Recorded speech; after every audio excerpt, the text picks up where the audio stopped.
So, All right. Well, I will read this to you. Settle in, Kyle and listeners, because I imagine this is like a 10-minute read. We'll see where it yeah, and goes. just so everyone knows, this was one of those posts that it's multiple posts, and it kind of it started really trending on Reddit yesterday and last night, and they all made the front page, and Dude, it's crazy. they were really big posts. Maybe because I'm married, it kind of hit me extra deep. Like, I feel like I emphasize? I have empathy towards just how shaken up a life would be based on this happening.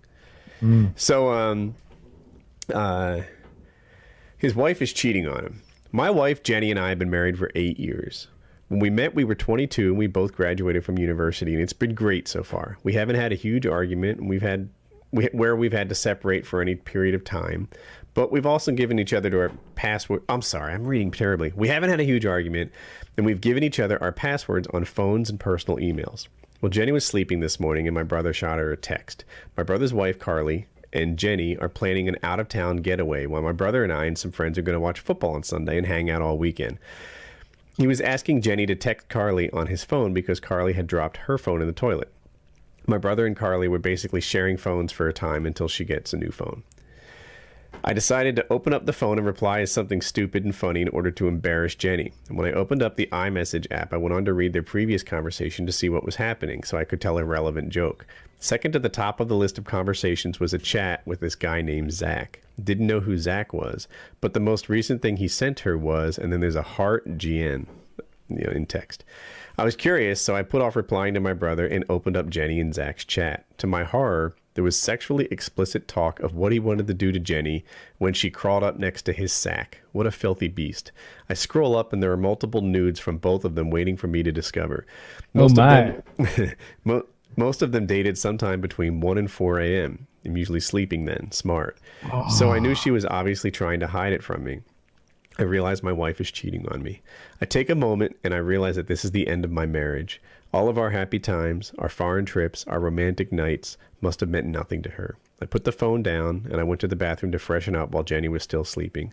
I carry on with my day. I make breakfast and I wake her up. And while she's sleeping, her phone went off 7 times. Yes, I counted.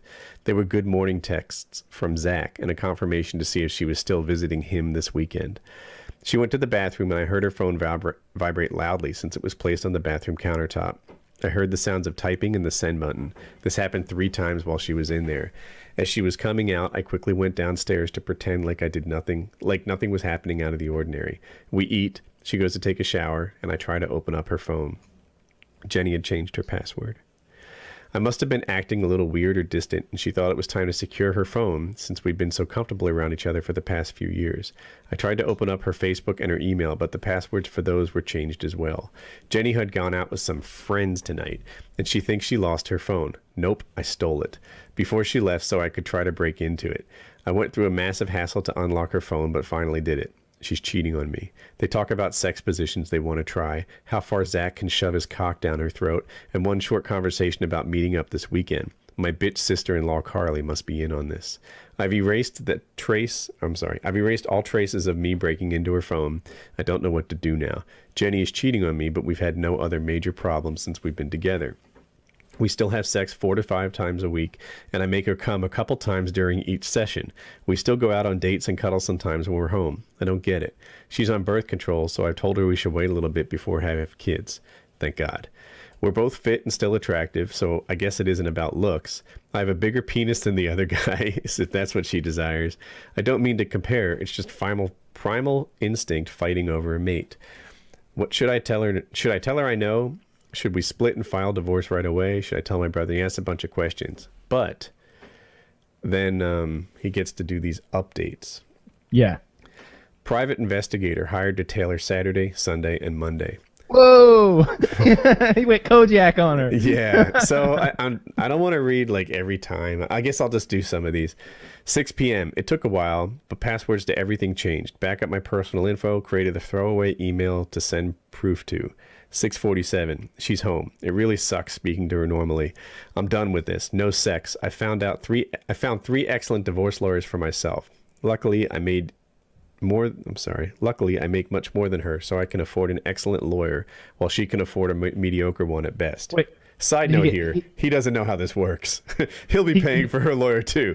Did he get 3? 3 lawyers? He said he found 3, and Ah. it does make One it sound tactic. like he hired all 3, but I think One he's tactic is to choosing. go meet with all of them, especially all of the good ones, because once they've consulted with you, she cannot go to them. I've heard that. I've heard Yeah. that. Hired a divorce lawyer, pricey, but he's known to do excellent work. I'm in good hands. I'm tempted to have sex. My soon-to-be ex-wife is trying extra hard to seduce me for some reason. Either she's super horny or she's trying to get me to have sex with her as some sort of infidelity forgiveness. God damn it. She's on her phone texting again in the bathroom. I can hear the sound of the buttons being pressed over and over. It's probably nudes and sexy talk. Jesus, this hurts. 9:55, went to bed. I'm sitting here watching TV on my laptop and she's trying to initiate sex. Of course I have to decline. I want to have sex with her, but I'll control myself. Despite what she did being unforgivable, she's still beautiful on the outside. 10 o'clock. I'll update some more tomorrow after getting up. I cannot stress how thankful I am for all the positive support. It means a lot to me, but no matter what it takes, it'll take many months or even a year to get over this shitty situation. I hate to say it, but she's pretty on the outside, just fucked up on the inside. 11 p.m. Got caught watching TV. Now I'm actually going to bed. The next morning, I woke up a little late today, and I went to break into her phone since it'll take a while, but I won't do it today. She's still asleep. The private investigator will be following her vehicle starting at 10 a.m. today. Jenny and Carly are heading on their weekend trip today at noon. She'll have some breakfast, and Carly will swing by. They'll take Jenny's car and head off. The PI will begin tailing them all day. I'm excited to see what he finds. He offered to take me around with him, but I politely declined. I've got some shit to do today anyway. Really a great start to the day. 10 hours of sleep. I don't get that often. All right. Here's where it got interesting to me. As I go through the replies, a few people, can't tell if I'm bragging, yada, yada. Here it is. Private investigator posted down the street, waiting for her vehicle to pull out with Carly. She woke up 10 minutes ago, and I'm about to cook her breakfast. Carly is showing up a little earlier today, around 10:30, so I'm cooking her breakfast too. I can't believe I'm wasting my shit on these people, but do what you got to do to keep everything under wraps. I have another meeting with the divorce lawyer today at 1. Carly has arrived. They're both eating breakfast while I'm watching TV on my computer. Once they pull out, the private investigator will begin tailgating. They left a little later than they should have. They got caught up chit-chatting and occasionally talking to me. PI is tailing them now. He got a camera that zooms in and takes high-quality pics from ridiculously far away. It's an assortment of high-quality dash cams and handheld recorders. The PI is sending me live updates so I can view these cameras on my computer, sort of like a live stream. Wow. I'll post a few details here, but the main parts will be posted after the investigation. She's not headed to the place she told me she was going. Jenny is driving. This doesn't look good. Carly got dropped off at Starbucks. Jenny took the car and left the shopping center. I don't know where she's headed. Private investigator is tailing Jenny. She's making sporadic turns left and right, ultimately leading to nowhere. She doesn't know he's following because he's very far away. I think she's playing it safe. Jenny circled back to the shopping center. She parked in an abnormal distance from Starbucks and is texting someone. It's probably Carly, since they're both on their phones. Carly is texting, as seen through the Starbucks window. Jenny is texting in her car at the shopping center. A man walked into Starbucks and is sitting next to Carly. Jenny is parked closer to the Starbucks, seemingly waiting for Carly to come out. The man could either be a stranger trying to hit on Carly, a random person sitting next to her since the seats are close to full, Zach, or her own affair partner. So Carly is the sister-in-law, and there's a guy talking to her now. The man left Starbucks and is headed out on his way. Carly and Jenny have regrouped in the car. They've been talking for the past few minutes with no movement. Carly seems to be on edge. She keeps looking out the window. They know something we don't. This is intense. Still in the car. Like 15 minutes later. Still in the car. PI is hundreds of yards away, zoomed in on his equipment. He's not even in the same shopping center as them. He has slightly tinted windows, so it would be far hard for them to even see him. 102. They pulled out of the shopping center. Private investigator is tailing. Don't know where they're headed. Still driving. It's 15 minutes later. They're in a bit of traffic, so they haven't gone too far. 123. Carly's still dropped off at a hotel. The hotel is a decent one, not like a rusty motel or a crazy Vegas quality either. It's the common ones you see around, like Hilton, Hampton Inn. Jenny is in the parking lot. 126. Jenny left the car, followed by Harley into the hotel. They're either going for food or meeting up with partners. 127. PI thinks, judging by the way they're moving, they won't be in there for long. The hotel has an IHOP, Subway, Pizza Hut, and a few other restaurants. 130. The PI is heading into the hotel to see what's up. I have he has to go to the bathroom. I'll skip the details. 2 p.m. They're eating at a hotel restaurant. They're chatting and acting normally like nothing is up. The private investigator is sitting far away out of sight. They don't know he's tailing, and they aren't acting nervous at all. The man walked up by their table, said a few things, and walked away. He was probably a service worker. He had his shirt tucked in and all that jazz. Judging by the private investigator's footage, they're almost done with their food and cleaning up. They decide to take the rest of their food to go, and they pack up their items.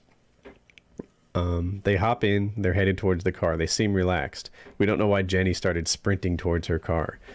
2:08. They hit the road. The PI is once again tailing their car. They're headed towards a residential area, not many businesses or large buildings. Holy shit, these U-turns. It's like they keep trying to shake someone off their tail. They're on their way back to the hotel, it seems. There's no way in hell they know the PI. He's extremely far away.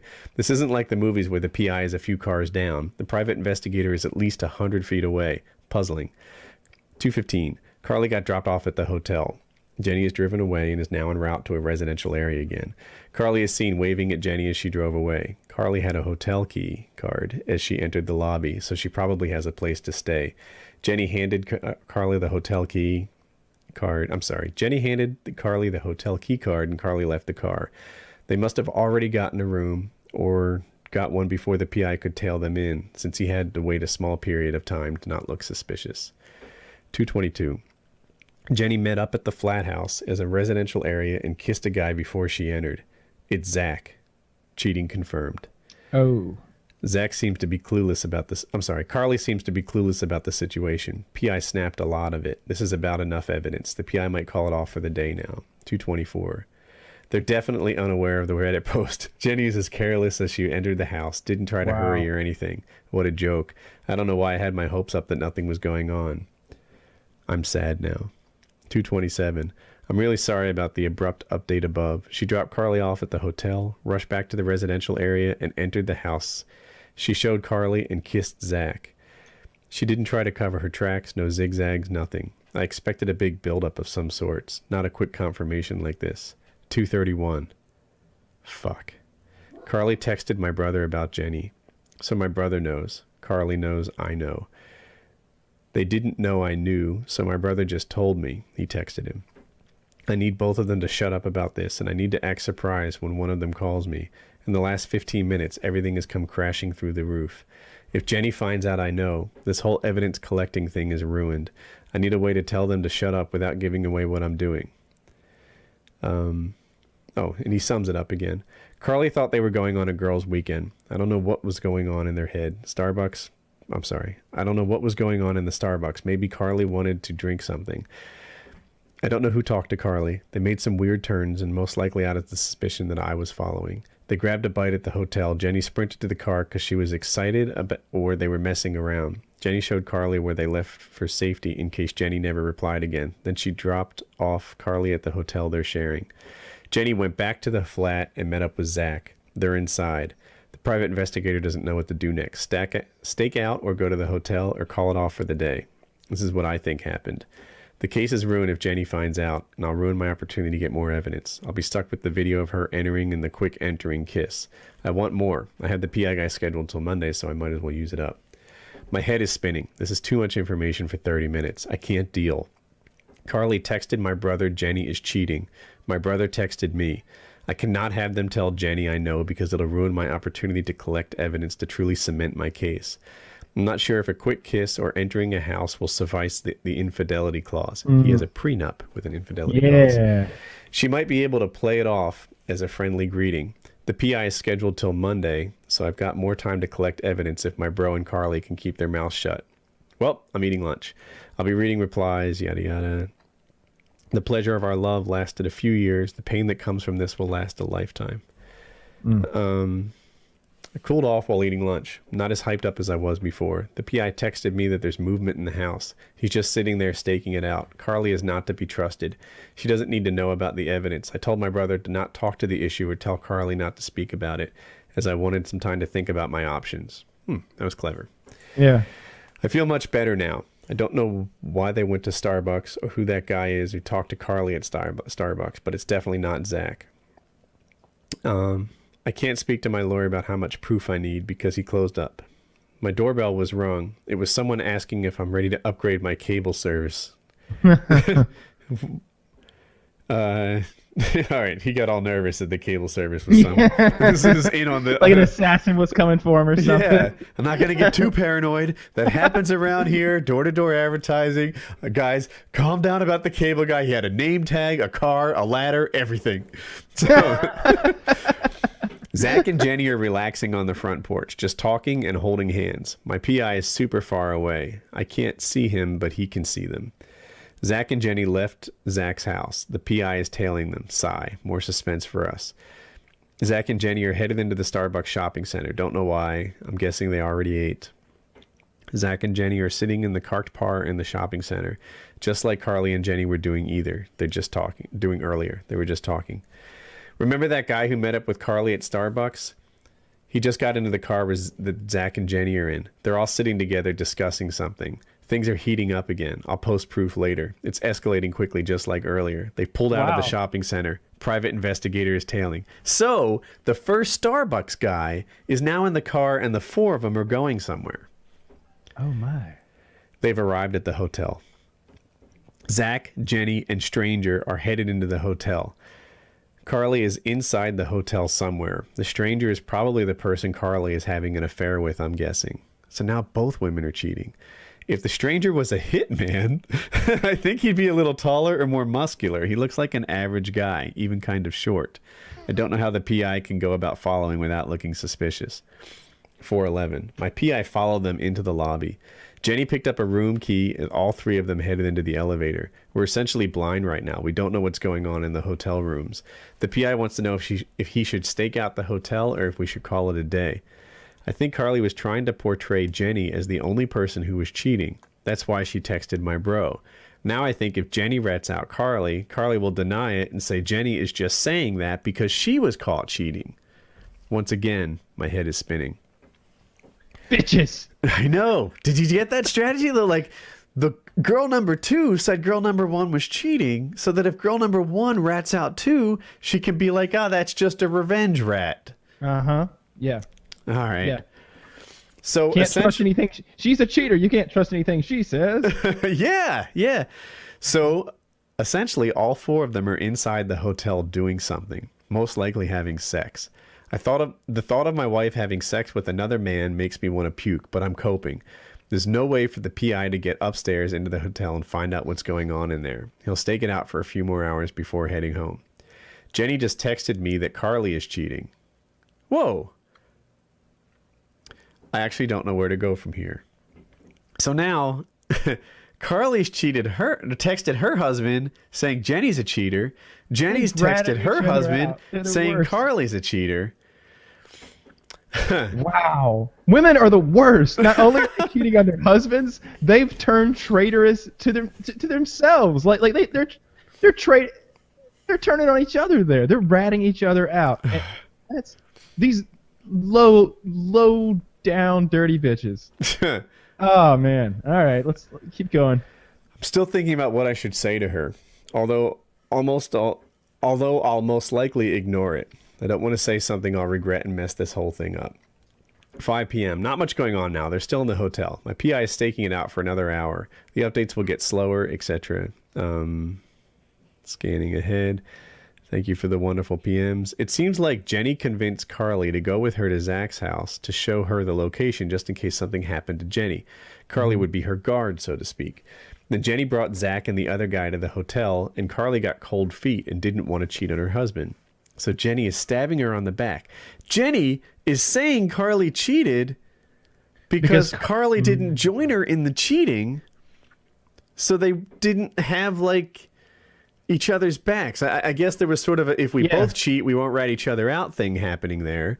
But instead, they're bitches.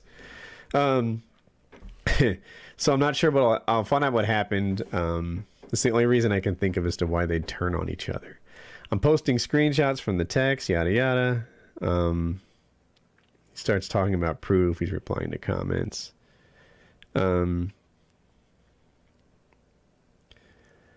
I got texts from Jenny and Carly. Jenny asked me, "What are you doing?" and "Call me when you can."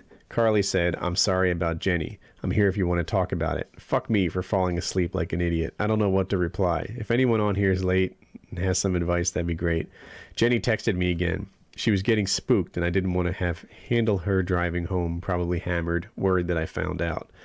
I told her I was at the gym working out, met some friends there, and decided to hang out for a bit. It ended with, "What's up, babe?" She hasn't replied yet. I've ignored Carly's texts. I checked in the notification bar, and so it doesn't have the read sign. Smart, eh? There's no way that I could continue to ignore Jenny. She started texting me repeatedly at 10 o'clock, probably worried. Oh, here's. I called my brother and told him about what they texted me, parts of the investigation, etc. He'll be here tomorrow morning. I feel better now that he knows what's up and isn't in the dark. Jenny replied to me, "Oh, cool, hon. I'm going to head off to bed. Good night." I replied, "Cool. I already miss you. Good night." This playing it cool stuff is tough. I know it isn't uncommon for people's parents to be dead by the time you're 30, but I wish my mom was here to comfort me. She was the best at that. If your parents are still alive and you're on good terms with them, don't treat them like shit, and definitely don't take them for granted. They won't be there forever. I didn't treat my mom poorly. I just wish she were here with me. Trying to hold back tears as I reread everything I'm typing. Again, thank you all for the amazing PMs. I'm getting offline. Just in case something goes on, I've armed all the alarms in my house. If we have any windows or doors that break, I'll have a loud beeping alert. He's got his gun with him. Just woke up an hour ago. It's the next morning at 9:30. Slept a bit longer than expected, freshened up, etc. I half expected this all to be a bad dream and Jenny to be sleeping right next to me when I woke up. Sadly, this isn't the case. This is the worst I've felt since my parents' and sister's death. My brother's coming over very soon. He texted me, "Morning, dude. What time should I come over?" I said half an hour. PI updated me at 4:21 a.m. telling me Jenny and Carly arrived at the ground floor and were sitting in the hotel lobby talking to each other. They were not up in their rooms. Carly was holding her head as if she was hungover. They returned back to the rooms at 5 a.m. Need to fast forward to the night footage. Okay. Oh, some people are calling me fake. Bullshit. I don't care. My brother should be here in a few minutes. He's picking up breakfast for us. Oh yeah, Jenny is due to come home sometime this afternoon. Mixed feelings about that. Well, I've learned my brother's not very good in a crisis. When he arrived, we ate, and I told him about the whole cheating situation and how I have video. I showed him a screenshot of Jenny kissing Zach and Carly talking to a stranger at Starbucks. I showed him them hungover at the hotel, the texts, and he started to freak out. I was afraid he was going to burn my house down. He took a good 10 minutes to get him under control, but he was surprisingly and amazingly calm afterwards. It was like he had a short breakdown and then went back to his normal state.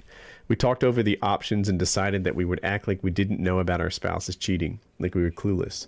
So I'll act like my brother and Carly never said anything about Jenny, and my brother will act like I haven't told him about Carly. It may or may not work, but we're doing this to keep our spouses under control. The last thing we want is our spouses to come home and have a simultaneously freak out damage control. During the meeting, the PI texted me that they had gone down for food and all four of them were sitting at a table outside a restaurant. Now they're double dating. Yeah. Jenny clearly had on male sunglasses, and one of the guys brought it with them for their hangover, probably lent it to her. Either way, it was clear they were all in pain from their hangovers, except for the stranger. He seemed completely normal. They had their meal and they went back up to the hotel room. I'm not sure why they didn't use room service, maybe because it's so expensive. As of now, they're back up in their hotel rooms, and I expect them to leave the hotel in an hour or two. Not much to do there all day, except hang out and have sex. Jenny texted my brother, "Hey," last night at 1:08 a.m. or 1:19 a.m. That's it. He didn't reply to her. Carly has not texted him yet. My brother is still here, calm and collected, watching TV as I use my computer. Let's see. Nothing's happened. Just afternoon, they left the hotel. Carly, Jenny, and stranger, let's call him X, and Zach are in Jenny's car. The PI will tail them. Looking for this to get good again. They're headed back. He talks about his proof. He has nudes, sexually suggestive texts, sexual texts, and video and picture proof of them kissing and hanging out together. So it feels good now that I have more than enough proof for his infidelity clause in the prenup. I'm devastated about what I've discovered. Hats off to the PI. Now me and my bro are watching where Carly and Jenny are going. So he and his brother are there getting live updates from the private investigator and his like super telephoto cameras. It's kind of neat. So I'm scanning ahead to keep this moving. They're at a Starbucks. They're sipping coffee and talking, more drinking and talking. In his situation, it's clear that my spouse is cheating. My brother is helping me set up a few surveillance cameras with audio recording in the house. I'll cement my case possibility as she tries to say I did something to her, hit her, etc., that I didn't actually do. He seems to have cheered up a bit since we don't have proof that Carly cheated at all. I mean, maybe Jenny had a threesome and Carly was just a witness. I'm not saying that's what happened, but it's always a possibility. We'll just have to listen to what they tell us when they get home. Speaking of when they return, what should I do? Play dumb, etc. And let's go to update 2. This is outrageous. All right. They're on their way to the hotel again. I don't know what they're up to now, possibly retrieving their things before coming home. 2:47. They've arrived at the hotel. Instead of normally walking in, and clearly they're in a hurry, jog speed, walked inside. They just wanted to walk faster or they know something's up. Jenny is talking on her cell phone, standing outside the door, and Carly is waiting for her inside the lobby. Jenny isn't calling me or my brother, so I don't know what she's talking to. I don't know who she's talking to. 2:52. Jenny's still talking on the phone. Carly's joined her outside and they are taking turns talking. My brother is racing to get cameras set up. This will be close. 2:54. Friends called and asked if I'm going to join them to watch football. Not sure if I should decline. 3. They got their bags and it looks like they've checked out of the hotel. They're in their car and they're ready to pull out. PI is ready to tail them if they drive off. 3:02. Bank came through as requested yesterday afternoon. Joint bank account is frozen. I'll be notified of any withdrawals from my personal account in the next 2 weeks. 3:07. I guess they love talking in coffee shops and cars because they're still in the car talking. I don't know who they're talking to, but I'm watching the football game. 3:20. We only have 2 recorders in the house. We need to run out and get 1 or 2 more. If Jenny and Carly drive home, we won't have time. 3:23. It's too risky to go out for more recorders. 5:44. Shit is going down. I can't type for more than a minute right now. No one's gotten hurt or anything, just a lot of shit. I'll update when I get the chance. This isn't a pleasant place to be. I'm trying to get through all this. Tears were shed, anger, grief, yelling, my goodness. Nothing physical at all. 3:27. They left the grocery gym. Wait, so these are out of order to some extent. Oh, and then that's a repeat. Jenny is using the bathroom. I'll quickly say the next update I post at my friend's house will be lengthy. It's not very good, and it went more or less as expected. The lies that have been told in the last 2 hours. The lies. I'll get out of here if I have to. It's just not pleasant. A huge part of my life is falling apart around me. I'll find a way to cope. I'm not a bitch. I'll get through this. So can my brother. I'll update as soon as I can. Here's the last part. All right. So Jenny and Carly got back from the hotel. I had my devices cleared and everything looked normal. My brother and I were sitting on the couch watching TV. Jenny opened the front door and Jenny and Carly walked in. It started with normal, "Hey, Huns, I missed yous." Bitches. And they took off their shoes near the door. Carly went over to sit next to her husband. Jenny walked over to me and hugged me for a good minute or 2. I won't lie. It felt good forgetting about everything and just wrapping up in each other's arms. She didn't smell different, so it was easy to forget about the whole affair situation. She pulled out the hug and kissed me like she did Zach for a few seconds. I pulled away and said, "What's up?" And she looked away and I could tell she was beginning to cry and started sobbing. She got all teary-eyed. I almost felt bad for her. And she said, "I'm sorry, honey. I'm so sorry." I played dumb and said, "What happened?" She asked me, "Carly didn't tell you?" I said, "No." And she got back to me that she had a makeout session with some guy, Zach, and that she didn't want, and that if she didn't, he would let out a dirty secret of hers. I asked her what the secret was, and she wouldn't tell me. I told her, "Is that all you did? A few kisses isn't that bad. If he was blackmailing you, it's okay." I asked her, "What about the weekend getaway? You didn't go on a trip or anything?" She said no, she'd only gone to a hotel where the guy wanted to meet up for some kisses.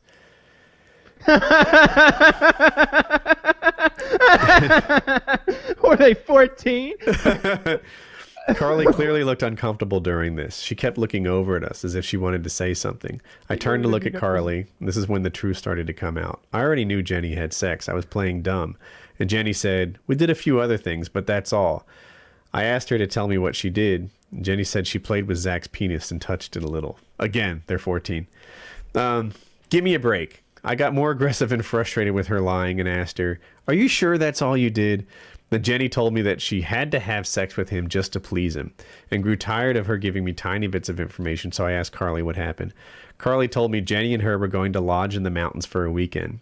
Jenny told Carly that I didn't want to miss the football game, so I was going to stay home, and it would be a fun weekend for them to bond. This is believable. They are best friends. Jenny then took them to Zach's house, and she forced Carly to keep her mouth shut, or she would tell my brother that Carly was cheating. Interesting, by the way, because she didn't keep her mouth shut, and she did say that, yeah. So she showed Carly where she would be in case something happened to her and dropped Carly off at the hotel. Carly said Jenny went back to Zach's place for a while. They did something and came back with a guy she didn't know. Jenny then had more sex with Zach while Carly just spoke to the new guy and Jenny brought over. The new guy that Jenny brought over. They had a few drinks and went to bed. They dropped them off at their houses and now they came back home. False. Bullshit. Carly lied. She never mentioned meeting X at Starbucks or the coffee shop trips at all. My brother was growing more and more frustrated with the lying, and so was I. I told Jenny and Carly to come with me. I sat them down at the dining room and I asked them to give me the whole truth, as their stories didn't add up. That's when Jenny started bombarding me with, "Why don't you trust me?" And "We're married. We're supposed to trust each other through thick and thin." Wrong verse. Carly started giving dirty looks, and she repeatedly rolled her eyes. It was like I was speaking to toddlers. Jenny was furious, and she walked into the kitchen, got a bottle of water, and slammed the refrigerator door. My brother heard this, came over, and sat down with us. The four of us were sitting at a table. My brother and I knew most of the truth. Jenny and Carly knew the whole truth. We just had to get it from them. Jenny started sobbing hysterically, and Carly followed. They both cried for 10 minutes maybe without talking. Jenny came over and hugged me and sobbed into my shoulder. I was going to miss holding her for sure. She still felt like the same non-cheating person I knew before. Jenny sat back down and told me the whole truth. Jenny and Carly had made up the whole trip. They wanted to have sex with other people. She hooking up. They went over to Starbucks so Carly could meet the guy that she had been seeing for a while prior. Jenny grew paranoid that she was being followed by me and started driving around in circles. She then went back to the shopping center to pick up Carly.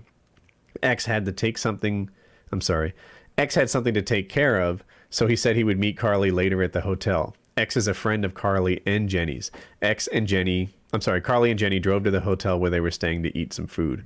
Later, they went back to the car so they could drive over to Zach's flat house. Jenny ran over to their car again because she was paranoid I was following her. They drove over to Zach's house after many turns because she's paranoid I was following her. It says it twice. Jenny showed Carly where she would be if anything happened. Jenny then drove Carly back to the hotel.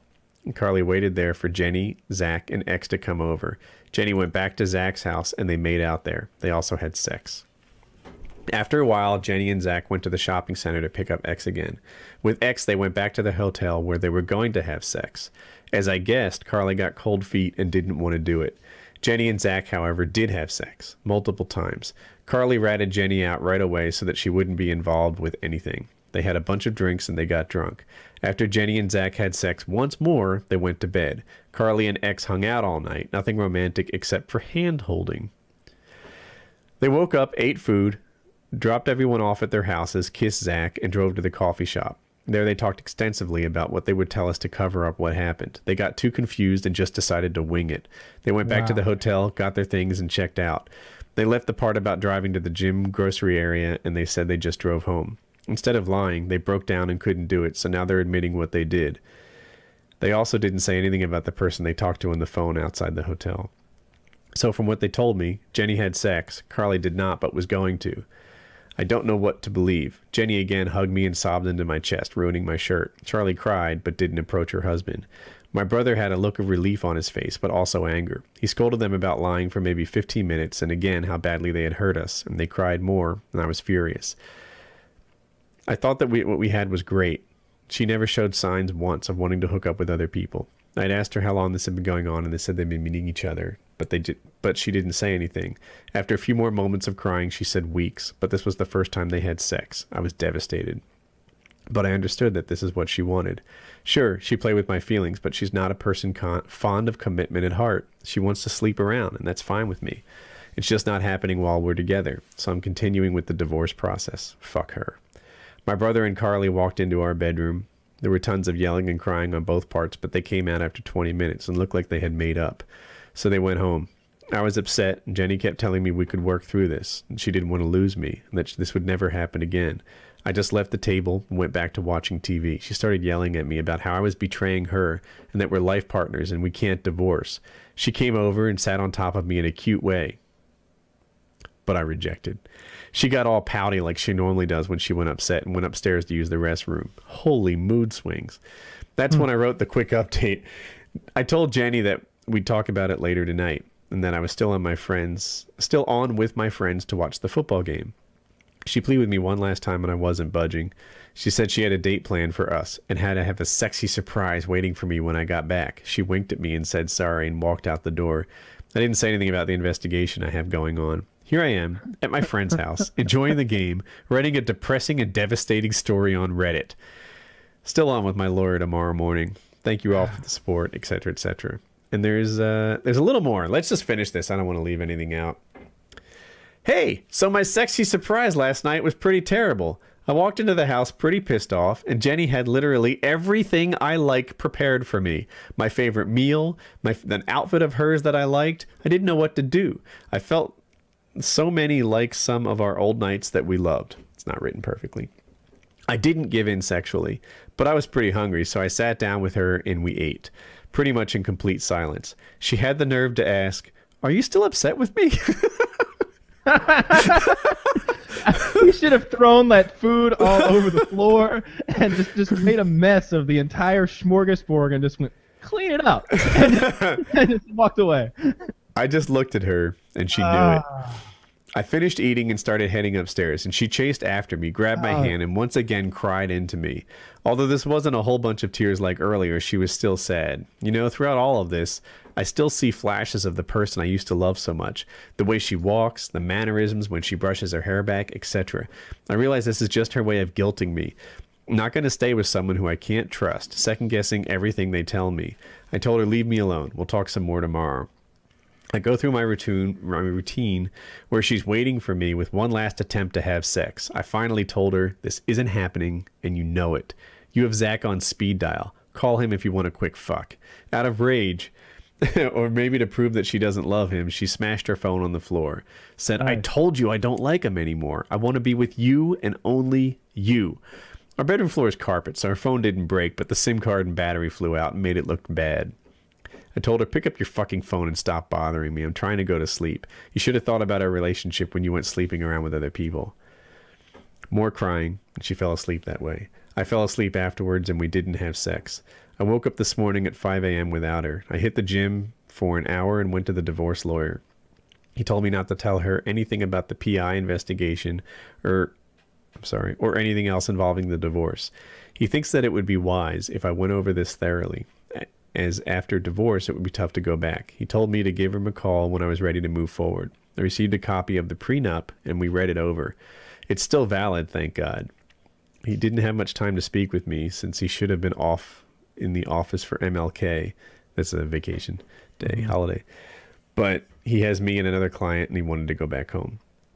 I'm planning on calling him tomorrow as we move forward with the process. There's no way in hell I'm staying with Jenny. After the meeting, I texted my brother and asked him how things were going. He said, about back to normal. Well, good for him. It's weird. I'm happy for him, but I kind of wish I had a partner to go through this with me together. It's tough getting divorced, but I'm not a bitch and I can get through this. Jenny texted me this morning and asked, where are you, a few times. I didn't reply. I'm at home now. It's pretty awkward. She's trying to set up a movie date with us tonight. I kept rejecting. To clear a few things up, people are telling me I'm bragging, yada yada. The only reason sexual details are included because it's a common reason for divorce. A lot of divorces are over sexual dissatisfaction. Thank you all for the support, etc. Too long didn't read. She cheated. Carly got cold feet and didn't cheat. I'm getting divorced. My brother may not be. And that's it. That was a long read.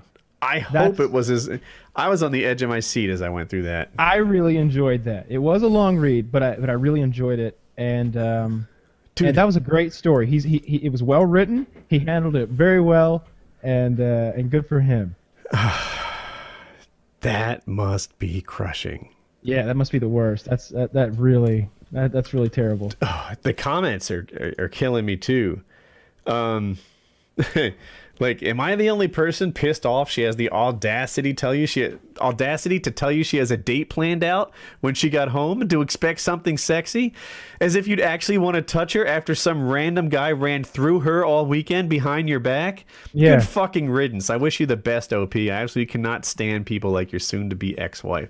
And something about the phrasing of that, like you'd want her after some random guy ran through her all weekend, and I'm like, Yeah. picturing like, yeah, ran through her. That's like figuratively like what happened. Like, yeah, some other guy was ramming his cock in her all weekend long. Who knows how many times, right? To say his count, it seemed like Half a 4 or dozen. 5 times, right? Yeah, half a dozen. No, dude, you could take that cum dumpster of yours and find someone else who's still interested in it. Not me. Yeah, I gotta agree with you. Just the worst part for me is how deceptive she was, and just the lies, and the fact that she's a bad liar makes her even more disgusting. It's like, you're not even smart enough to tell a good fucking lie. Like, Dude, that's the best you've got. Like, I get it. So he didn't mention any kids. I assume he doesn't have any because he mentioned just about every detail. Yeah, and he doesn't have kids. but like, I can see why people take their wives back after they cheat. Like, I get that. I can, like, man, you know, it sucks. I can hardly live with this. It's crushing, etc. But the alternative, like splitting up the kids, and like doing the alternative is a rough one too. Mm-hmm. Still, though, I would get the divorce because that scar, right? That scar that is on the relationship that never goes away, that distrust, that, and like, dude, if that happened to me, you know what I would do? I would hold that over her head forever like an asshole. Yeah, like dinner is a little bit too. The mashed potatoes are a little bit too salty. Yeah. She's like, honey, these mashed potatoes are a little too salty. Salty like his cum! Like his cum, you whore! Is that what it's like? Yeah. You know, like, every time she took too long to reply to a text, every time I didn't know exactly where she was, like, forever. The holidays. Until the day we died, she would be in debt and not trusted, and it, like, I would not be a good husband after that. A guy messaged me on Facebook the other day, and I think he was in high school, and he basically said that his girlfriend had, in a way, cheated on him. He had heard that she had cheated on him, slept with a guy at a party. And her story was that she drank too much, and she just kissed a guy a bunch. And I was like, he's like, what should I do? I don't know, weighing options, blah, blah, blah. And I was like, once a cheater, always a cheater, period. And he was like, thanks. That was the end of it. That's the truth. Can't trust that, especially not Jenny.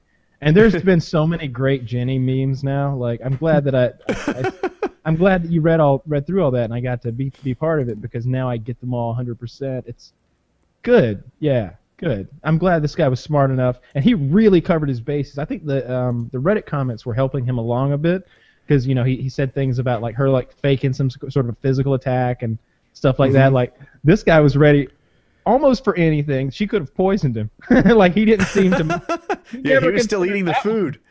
He was just like, all right, I guess I'll eat all this food you just prepared for me. Like I would not have eaten that food. I don't think. I wish I was reading comments earlier, and a lot of guys were going back and forth on the seductress mode. Like, so here's the deal: if I fuss at Jackie, she usually, like if I'm annoyed at Jackie, she'll get annoyed at me. That'll be like the reaction, right? It's never what you want, like the apologetic whatever. It's always like, you know, Jackie, you have this flaw that we need to sort out. Oh, well, you have this flaw we need to sort out. These other people on Reddit, apparently, when you fuss at these girls, they turn into like seductress mode, and, you know, to get all dressed up in their fancy lingerie. That would be my choice. That would be my choice.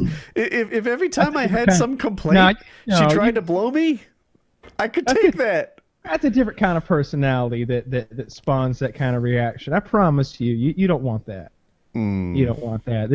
There's some key core reasons for them to default to that, and you don't want any part of that. That's just got crazy written all over it. That's no, good for this guy though. It sounds like he's gonna. Hopefully his prenup is really harsh. She gets nothing. He gets to just basically kick her out of his residence and go on about his life.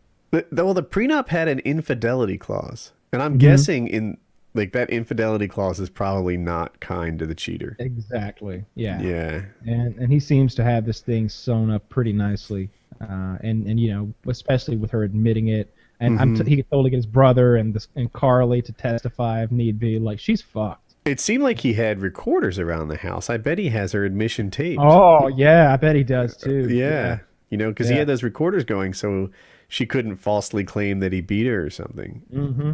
Yeah, that's great. So She pulled a situation like Gone Girl, and she used the recorders to her advantage. Like, we're gonna hear about that in a couple days. Yeah. How he suddenly turned abusive, and she had to defend herself.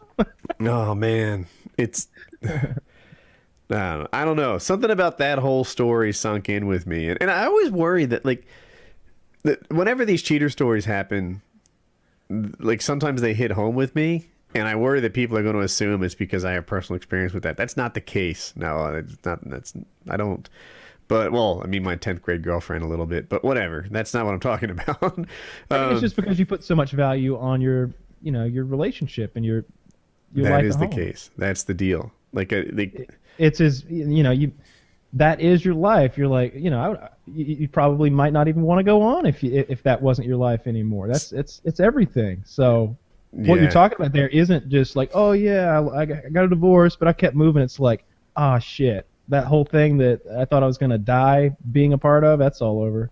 Yeah, everything that was me, is now over. That would be oh, dude, I got a story. You all right? So, I'm processing. Can I say this? Yeah, I can say this. So the contractor I'm getting my house renovated before we move in.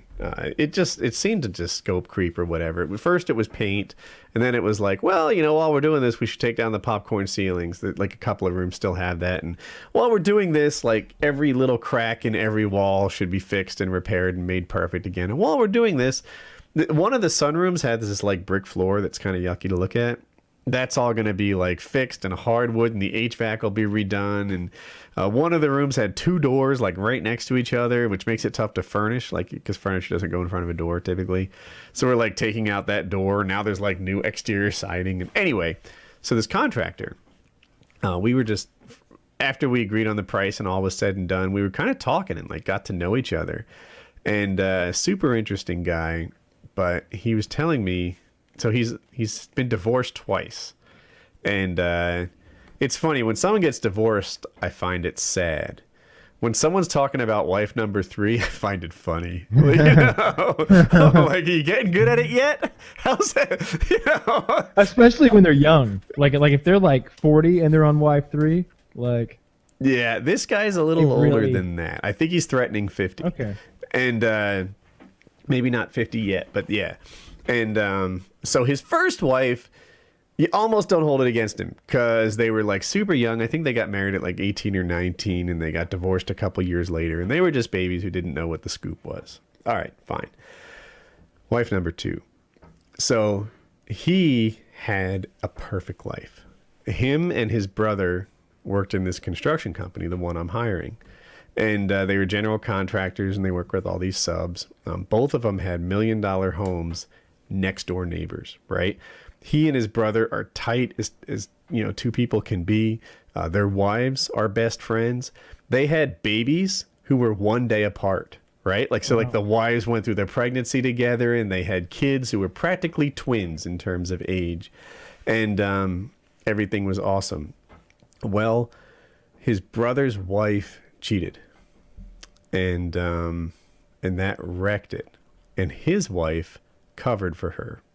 Well, when his brother found out that his wife was a cheater, his brother killed himself. Oh. Yeah. So my guy told his wife to heave-ho. You got to get out of here. Yeah, he's like, you're pretty much a co-conspirator in my brother's death. Mm-hmm. You're gone. You're out of my life. And then I met this guy through my agent, and like he was just not in a good place himself.